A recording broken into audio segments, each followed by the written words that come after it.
तो hello everyone, revision में आपका फिर से स्वागत है। तो दोस्तों, आज की इस वीडियो में मैं स्वामी आत्मानंद स्कूल में भर्ती के बारे में बात करने वाला हूँ। जी हाँ, तो स्वामी आत्मानंद स्कूल एमसीबी जिला के अंतर्गत मतलब मनेंद्रगढ़, चिरमिरी, भरतपुर जिला के अंतर्गत विभिन्न पदों पर भर्ती आई हुई हैं। लगभग 7 स्कूल ऐसे हैं जहां पर भर्ती आई हुई हैं। तो इस वीडियो में मैं बात करने वाला हूं कि आखिर इसके लिए योग्यता क्या रखी गई है, कौन कौन से पद होंगे और क्या हिंदी माध्यम के अभ्यर्थियों के लिए भी कोई पद है। तो इस वीडियो में आपको सारी की सारी चीजें मैं बताने वाला हूं और इवन आपका जो एग्जाम डेट है, मतलब इंटरव्यू का डेट या रजिस्ट्रेशन का डेट, सारी की सारी चीजें मैं इस वीडियो पर बताने वाला हूं। तो अगर आप वीडियो पर नए हैं तो अब भी जाइए, पहले लाइए लाइक, शेयर एंड सब्सक्राइब कर लीजिए, तभी इसी प्रकार की वीडियोस की नोटिफिकेशन आपको मिल पाएंगी। तो बिना किसी देरी के बढ़ते हैं हमारे आज के वीडियो की ओर। तो दोस्तों, आप यहाँ पर ऑफिशियल पीडीएफ देख पा रहे होंगे जो कि ऑफिशियल साइट एमसीबी जिला के अंतर्गत आपको मिल जाएगी। तो देखिए, ये 20 मई 2025 का ही नोटिफिकेशन है।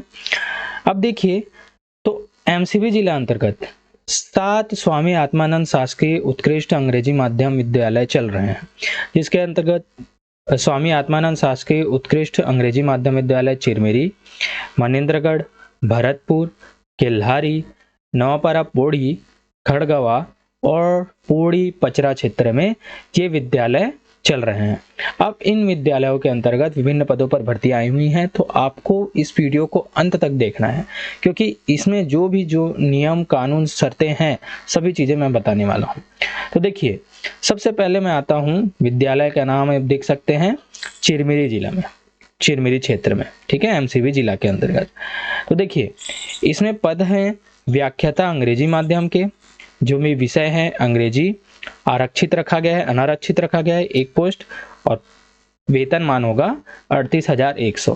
तो इसी प्रकार से आप इस तालिका में पद का नाम और माध्यम देख सकते हैं। यहाँ है विषय, सारे के सारे विषय।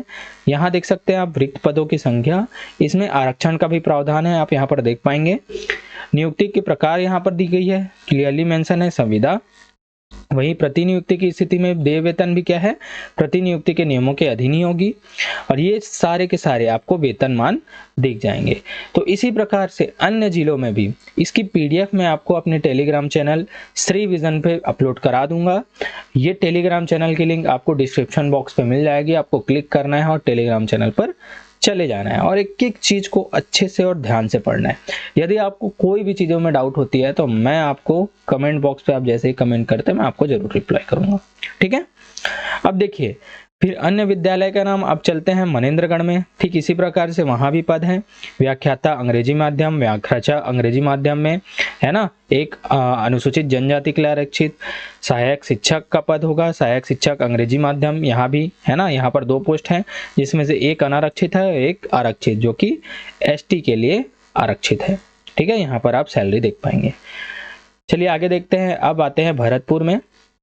तो भरतपुर में है व्याख्याता के पद हैं, फिर व्याख्याता अंग्रेजी माध्यम के सामाजिक विज्ञान के लिए, प्रधान पाठक प्राथमिक शाला, सहायक शिक्षक अंग्रेजी माध्यम, सहायक शिक्षक अंग्रेजी माध्यम, ग्रंथपाल है, सहायक ग्रेड 2 है, भृत्य है, चौकीदार है, ठीक है। तो ये सभी चीजें आप देख सकते हैं। यहाँ पर आरक्षण को भी आपको अच्छे से देखना है कि आप इसके लिए एलिजिबल हुए हैं या नहीं, ठीक है। इस सैलरी देख सकते हैं। अब आगे देख सकते हैं केल्हारी में, ठीक उसी प्रकार से व्याख्याता अंग्रेजी माध्यम में भौतिकी विषय के लिए, व्याख्याता अंग्रेजी माध्यम में सामाजिक विज्ञान के लिए, शिक्षक है विज्ञान के लिए, शिक्षक है अंग्रेजी के लिए, सहायक शिक्षक विज्ञान के लिए, सहायक शिक्षक गणित के लिए, फिर एक पोस्ट है भृत्य का, ठीक है। देखिए, अब आगे देखते हैं नवापारा पोड़ी में। तो यहाँ भी व्याख्याता सामाजिक विज्ञान, शिक्षक विज्ञान के लिए, कंप्यूटर शिक्षक कंप्यूटर के लिए, सहायक शिक्षक विज्ञान, सहायक शिक्षक गणित व सहायक शिक्षक विज्ञान जीव विज्ञान के लिए, और यहाँ पर है आपके लिए सहायक ग्रेड 2 का भी पोस्ट मिल जाएगा भैया, ठीक है, वो कि अनारक्षित है। अब भृत्य का आप देख सकते हैं, यहाँ 2 पोस्ट है, ठीक है। अब आगे बढ़ते हैं तो खड़गवा क्षेत्र में। तो खड़गवा क्षेत्र में भी ठीक उसी प्रकार व्याख्याता के लिए सामाजिक विज्ञान है ना, व्याख्याता जीव विज्ञान के लिए, व्याख्याता भौतिकी के लिए, व्याख्याता वाणिज्य के लिए, और शिक्षक कला आर्ट के लिए, और सहायक शिक्षक आर्ट के लिए, सहायक शिक्षक विज्ञान के लिए, वहीं सहायक शिक्षक गणित के लिए। अब देखते हैं आगे पोड़ी बचरा आप यहाँ देख सकते हैं व्याख्याता हिंदी के लिए, व्याख्याता संस्कृत के लिए। तो इन दो पदों पर आपको विशेष ध्यान रखना है, क्योंकि जहाँ व्याख्याता और हिंदी और संस्कृत है वहाँ पर जो शासन द्वारा मांगा जाता है ना कि इंग्लिश मीडियम में आपको स्नातक या स्नातकोत्तर करना है, तो यहाँ पर वैसा कुछ भी नहीं मांगा गया है। तो जो हिंदी मीडियम के अभ्यर्थी हैं उनके लिए यहाँ पर प्लस पॉइंट है, ठीक है। तो आपको वीडियो में आगे भी रूल्स एंड रेगुलेशन जरूर बताने वाला हूँ मैं। अब देखिए, व्याख्याता अंग्रेजी माध्यम में सामाजिक विज्ञान है ना, व्याख्याता रसायन के लिए, व्याख्याता वाणिज्य, शिक्षक कला के लिए, शिक्षक अंग्रेजी, सहायक शिक्षक कला के लिए, सहायक शिक्षक विज्ञान, सहायक शिक्षक गणित। तो इस प्रकार से विभिन्न पोस्ट, लगभग 60 पोस्ट यहाँ पर आपको देखने को मिलेंगे, और जो कि अच्छे खासे पोस्ट हैं, ठीक है। किसी एक विशेष जिला में अगर इतने सारे पोस्ट आ रहे हैं तो इन नंबर्स को अच्छा माना जाएगा। अब देखिए, न्यूनतम शैक्षणिक अर्हता में आ जाते हैं, मेन पॉइंट तो यहीं पर आती है, ठीक है। अब हाई स्कूल या हायर सेकेंडरी स्तर पर यदि किसी पद पर आप अप्लाई कर रहे हैं, जैसे व्याख्याता हो गया, शिक्षक हो गया, है ना, तो इसके लिए क्या रखा गया है कि हाई स्कूल हायर सेकेंडरी स्तर के लिए ऊपर दिए गए तालिका के अनुसार केवल व्याख्याता पद के लिए किसी मान्यता प्राप्त विश्वविद्यालय संस्थान से कितना लाना है, न्यूनतम 50% अंकों के से निम्नलिखित विषय कौन कौन से, अंग्रेजी माध्यम में किसी भी विषय में, है ना, स्नातकोत्तर और समकक्ष बीएड होना अनिवार्य है। तो यहाँ पर क्लियरली मेंशन है हिंदी और संस्कृत को छोड़कर, ठीक है, उसके लिए अलग रूल्स है। देखिए यहाँ पर क्लियरली मेंशन क्या किया गया है, अंग्रेजी माध्यम, तो अंग्रेजी माध्यम के अभ्यर्थी यहाँ पर ध्यान देंगे। तो यहाँ पर विषय है और विषय के समूह आपको किस किस पर क्या है, स्नातक और स्नातकोत्तर चाहिए, ठीक है। यहाँ पर सभी चीजें मेंशन कर दी गई है, वो भी अंग्रेजी माध्यम में, आपको देख लेना है। देखिए अंग्रेजी के लिए जैसे लिखा गया है स्नातक और स्नातकोत्तर, मतलब ग्रेजुएशन और पोस्ट ग्रेजुएशन पर विशिष्ट होना, विशिष्ट इंग्लिश में ही आपको ग्रेजुएशन और पीजी करना है, तभी आप इसके लिए एलिजिबल होंगे। इसी प्रकार से गणित के लिए, सामाजिक अध्ययन के लिए, जीव विज्ञान, भौतिक, रसायन, वाणिज्य, हिंदी, संस्कृत। अब देखिए हिंदी और संस्कृत में आते हैं हम लोग 8 और 9 में, ठीक है। तो यहाँ पर क्या मांगा गया है, स्नातक या स्नातकोत्तर, है ना, ग्रेजुएशन या पीजी हिंदी पे करना है आपको। वहीं संस्कृत के लिए हायर सेकेंडरी स्नातक और स्नातकोत्तर, ग्रेजुएशन और पीजी, है ना, ये किस में होना चाहिए, आपका संस्कृत में होना चाहिए। तो देखिए हिंदी और संस्कृत स्पेसिफिक के लिए यहाँ पर इंग्लिश में आपको पीजी करना है, ये अनिवार्य नहीं है, ठीक है।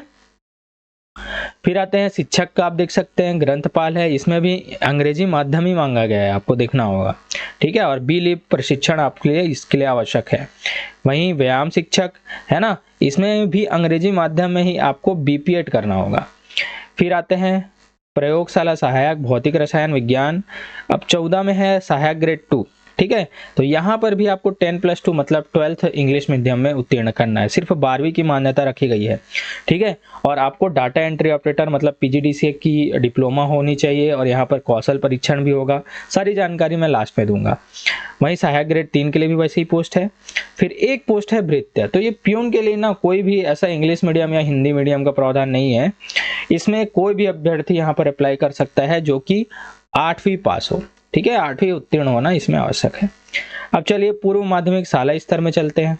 शिक्षक अंग्रेजी माध्यम के पद हेतु अभ्यर्थी को किसी मान्यता प्राप्त विश्वविद्यालय या संस्थान से न्यूनतम कितना 50% अंक मांगा गया है भैया, वो भी अंग्रेजी माध्यम में पीजी और बीएड प्रशिक्षण अनिवार्य है, ठीक है। यहाँ पर बीएड आपको अनिवार्य रखा गया है। तो ये सभी चीजें आप विषय और विषयों का समूह देख सकते हैं। मैं ज्यादा अगर लंबा करूंगा वीडियो तो बहुत ही लंबी हो जाएगी, तो इसीलिए अगर कोई भी डाउट होगा आप वहां पर पूछ सकते हैं मुझे टेलीग्राम चैनल पे, मैं टेलीग्राम चैनल पे इस पीडीएफ को अपलोड कर दूंगा, ठीक है। अब देखते हैं प्राथमिक शाला स्तर पर भी। तो सहायक शिक्षक अंग्रेजी माध्यम के पद हेतु अभ्यर्थी को न्यूनतम 50% अंकों के साथ अंग्रेजी माध्यम में किसी मान्यता प्राप्त बोर्ड से उच्चतर माध्यमिक और डीएड और डीएलएड मांगा गया है, सीधा सी बात है, ठीक है। मतलब वर्ग 3 के लिए पोस्ट होंगे, ठीक है। कला, विज्ञान और गणित के लिए सीधा रखा गया है 12th, है ना। आर्ट में जैसे आर्ट के लिए आप डाल रहे हैं तो 12th आर्ट में होना चाहिए, वहीं विज्ञान के लिए डाल रहे हैं तो 12th आपका विज्ञान में होना चाहिए, और गणित आप डाल रहे हैं तो 12th आपका किस में होना चाहिए, गणित में होना चाहिए, ठीक है। अब देखिए इस नियमों को आपको अच्छे से देखना है, ठीक है। तो अभ्यर्थी द्वारा कक्षा 9वीं से आगे कोई भी शिक्षा आप ले रहे हैं, 10th से लेकर जितने भी आपने एजुकेशन लिया वो सब के सब किस में होने चाहिए, अंग्रेजी माध्यम में होना चाहिए। लेकिन जो हिंदी और संस्कृत विषय के जो पद मैंने बताए हैं उसमें ये आवश्यकता नहीं है। बाकी जितने भी पोस्ट हैं आपको इंग्लिश मीडियम के लिए ही हैं, ठीक है। और देखिए सीधी सी बात है कि शासन द्वारा मान्यता प्राप्त बोर्ड या विश्वविद्यालय संस्था से जारी अंक सूची या उपाधि मान्य किया जाएगा। देखिए बाकी सभी चीजों के नियमों को आपको अच्छे से पढ़ लेना है, ठीक है। प्रतिनियुक्ति संविदा नियुक्ति के लिए शिक्षकीय संवर्ग या व्याख्याता के लिए शिक्षक के लिए क्या है, बीएड जरूरी है। वहीं शिक्षकीय संवर्ग सहायक शिक्षक के लिए क्या जरूरी है, डीएड या डीएलएड जरूरी है, ठीक है। अब अभ्यर्थियों की मेरिट के आधार पर क्या होगी, चयन होगा। अब मेरिट किस प्रकार से बनेगा, तो 10वीं 12वीं स्नातक और पोस्ट ग्रेजुएशन है ना, ग्रेजुएशन और पोस्ट ग्रेजुएशन के आधार पर आपका मेरिट बनेगा। और वहीं साथ ही साथ आपका डेमो भी लिया जाएगा और इंटरव्यू भी लिया जाएगा। इन सभी को मिलाकर आपका मेरिट सूची जारी होगा, ठीक है। जैसे मैं एक बता देता हूँ व्याख्याता के लिए, तो व्याख्याता की नियुक्ति के लिए ग्रेजुएशन में प्राप्त अंकों का प्रतिशत 30 अंक, वहीं पीजी पोस्ट ग्रेजुएशन में प्राप्त अंकों के प्रतिशत पर 30 अंक, डेमो होगा आपका 20 नंबर का और इंटरव्यू होगा आपका 20 नंबर का। इस प्रकार से 30 30 20 20 टोटल हो गए 100 नंबर का आपका ये पूरा चयन सूची तैयार होगा और इस प्रकार से मेरिट बनेगी। और आपको मैं बता दूं प्रत्येक एक पोस्ट में 5 अभ्यर्थियों को मिलाया जाएगा, ठीक है। तो एक पोस्ट के पीछे कंपटीशन कितने होगा, 5 अभ्यर्थियों का, इसको भी आपको याद रखना है। ठीक उसी प्रकार शिक्षक, प्रधान पाठक पूर्व माध्यमिक शाला, प्रधान पाठक माध्यमिक शाला, सहायक शिक्षक विज्ञान प्रयोगशाला, शिक्षक कंप्यूटर, व्यायाम शिक्षक और ग्रंथपाल के लिए भी इसी प्रकार से सभी योग्यता का निर्धारण किया गया है, ठीक है। अब देखिए सहायक ग्रेड 2 और सहायक ग्रेड 3 के लिए आपके लिए क्या होगा, कौशल परीक्षा वहां पर लिया जाएगा। और यदि आपके पास अनुभव है तो अनुभव के आधार पर भी आपको एक्स्ट्रा अंक मिलेगा। प्रत्येक एक वर्ष हेतु आपको 2 अंक मिलेगा और अधिकतम 10 अंक आपको क्या मिल सकते हैं, एक्स्ट्रा बोनस अंक मिल सकते हैं, ठीक है। भृत्य के लिए कोई भी ऐसी परीक्षा नहीं होगी, है ना, डायरेक्ट भर्ती है तो टेंशन नहीं लेना है। वैसी प्रकार से चौकीदार भी है। तो इस प्रकार से मैंने सारी की सारी चीजें बता दी हैं, है ना। कोई भी नियम को आपको अच्छे से पढ़ना है। अब देखिए मेन पॉइंट में आता है आखिर आपका ये इंटरव्यू वगैरह होगा कब। तो देखिए सबसे पहले मैं बात करता हूँ शिक्षकीय संवर्ग और ग्रंथपाल पदों के लिए, है ना, जितने भी शिक्षकीय संवर्ग के पद हैं उनके लिए। तो देखिए कहाँ होगा, तो मनेंद्रगढ़, स्वामी आत्मानंद उत्कृष्ट अंग्रेजी माध्यम मनेंद्रगढ़ में। पंजीयन रजिस्ट्रेशन होगा 18 जून 2025 को बुधवार को प्रातः 9 बजे से 10 बजे तक आपका रजिस्ट्रेशन होगा। उसके बाद दस्तावेज सत्यापन, जो भी आप दस्तावेज ले जाएंगे वहां पर सत्यापन होगा 10 से 11 बजे तक। पात्र और अपात्र सूची आ जाएगी 2 बजे तक। दावापत्ति करना है आपको 2 बजे से 3 बजे के बीच। दावापत्ति का निराकरण हो जाएगा 4 बजे तक और अंतिम वरीयता सूची 5 बजे तक आपको मिल जाएगा। मतलब एक दिन का प्रोसेस है, एक दिन में सारी की सारी चीजें आपको मिल जाएगी, ठीक है। अब फिर डेमो साक्षात्कार होगा आपका 20 जून 2025 को, ये 10:30 बजे से। और वहीं डेमो साक्षात्कार 21 को भी होगा, दिन शनिवार 10:30 बजे। 2 दिन का आपका डेमो साक्षात्कार में होगा, 20 और 21, इस दिन में सभी का डेमो और साक्षात्कार भी हो जाएगा। अब गैर शिक्षकीय संवर्ग पदों के लिए अगर मैं बात करूं तो स्वामी आत्मानंद उत्कृष्ट अंग्रेजी माध्यम विद्यालय मनेंद्रगढ़ में ही होगा इसका भी। तो ये होगा 24 जून 2025 को गैर शिक्षकीय संवर्ग में, ठीक है। रजिस्ट्रेशन होगा आपका 9 बजे से 10 बजे के बीच में। दस्तावेज सत्यापन होगा आपका 10 बजे से 1 बजे के बीच में। पात्र और अपात्र सूची आ जाएगी 2 बजे तक। वहीं दावापत्ति प्राप्त करना हो जाएगा आपका 2 बजे से 3 बजे के बीच में। दावापत्ति का निराकरण हो जाएगा 4 बजे तक के बीच में। अंतिम वरीयता सूची आपको मिल जाएगी 5 बजे तक। और कौशल परीक्षा हेतु जैसे सहायक ग्रेड 2 और सहायक ग्रेड 3 इसमें कौशल परीक्षा ली जाएगी, मैंने बताया था, तो इसके लिए आपको पृथक सूची दी जाएगी, ठीक है। ये सभी नियमों को आपको पढ़ लेना है। अब सीधे मैं चलता हूं कहां, अपने फॉर्म में, कि आपको क्या लेके जाना है। ये देख सकते हैं आप पीडीएफ के सबसे लास्ट में आपको फॉर्म होगा, इसको फिलअप करना है और इसके साथ जितने भी अनुलग्न मांगे गए हैं आपको वहां पर सेल्फ अटेस्टेड करके वहां पर आपको लेके जाना है, ठीक है। ये सारी चीजें हैं। हिंदी में है, इजीली आप भर सकते हैं। अगर कोई भी डाउट होता है तो आप मुझे कमेंट करके या टेलीग्राम चैनल पर मुझसे पूछ सकते हैं। तो दोस्तों इसी प्रकार से मैं वीडियोस लाते रहता हूं, और आज की वीडियो आपको कैसी लगी यार जरूर कमेंट करके बताइएगा। और इसी प्रकार से वीडियो पाने के लिए मेरे चैनल को लाइक, शेयर एंड सब्सक्राइब जरूर कीजिएगा। और आज के मेरे वीडियो पर बने रहने के लिए धन्यवाद। मिलते हैं अपने नेक्स्ट वीडियो में।